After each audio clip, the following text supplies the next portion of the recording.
амаки саҳалӣ аз болои ин пули навсохташуда гузашта шукронаи давлат тинҷиву осоиштагӣ ба сол то сол обод шудани деҳаашонро менамояд. дар партави дастуру супоришҳои президенти ҷумҳурии тоҷикистон бахшида ба ҷашни 30-солагии истиқлолияти давлати ҷумҳурии тоҷикистон ва сами арзанда гузоштан дар рушди деҳот сокини деҳаи анористон худоиназар ғоибов аз ҳисоби маблағҳои пасандоз намудааш ин пулро сохт. сохтмони ин пул болои ин дарёча ки аз шафати ҷамоати деҳоти ба номи рудакӣ мегузарад орзуи деринаи амаки саъялӣ ва ҳамдеҳагонаш сокинони деҳаи анористон буданд. то ин муддат онҳо масофаи зиёда аз 3 километр роҳро тай намуда вақти зиёдро сарф намуда ба деҳа мерасиданд.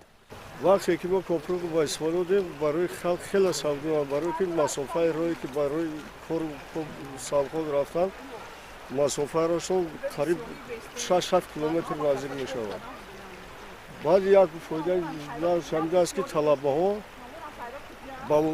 ба болои бадруни об ба болои кӯпрукҳои ларзона ки чӣ мегузаштан ба мактаб мерафтан ҳозир талабо бемоминат ба ҳамин кӯпрук гузашта мактаб мераванд.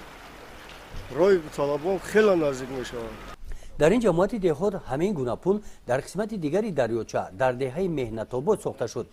ин пул назар ба пешина ҳаҷман хурд буда бо дастгирии сокинони деҳа сохта шудааст. 400 метр поёнтар аз ин пули роҳгузар мошингузар иқдом гирифтагием ки боз як пули дигар ҳамин хелпул дар поёнтар рости мактаби 51 сохта ба истифода диҳем то ҷашни истиқлолият.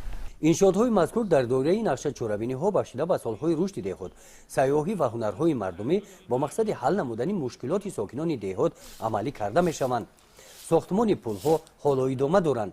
тибқи лоиҳа шафати онҳо аз ҳарду канори соҳил кабудизор карда шуда дарахтони сояафкан шинонида мешаванд ва ҳамчунин сокинони деҳот мақсад доранд ки ба масофаи 500 метр роҳи байни деҳаро мунфарш намоянд. дар ин ҷамоати деҳот рӯзҳои истироҳати сокинони деҳот ҳамчунин дар корҳои ободонӣ ва кабудизоркунӣ дар шоҳрои восеъ хувалинг бо шинонидани ин гуна дарахтони ороишӣ ва сояафкан сами арзанда гузоштанд.